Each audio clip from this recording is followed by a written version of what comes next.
ಘಟಿಸಿದೆ.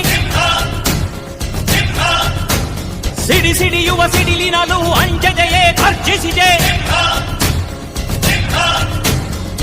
ಹೆಜ್ಜೆಲೆ ಅಚ್ಚೊತ್ತಿದೆ ಕಟು ಸತ್ಯವು ಧರ್ಮ. ಕಣ್ಬಿಟ್ಟರೆ ಎದುರಾಳಿಯು ಭಸ್ಮವೇ ನರಸಿಂಹ. ಸಿಂಹಾದ್ರಿಯ ಸಿಂಹ, ಸಿಂಹಾದ್ರಿಯ ಸಿಂಹ.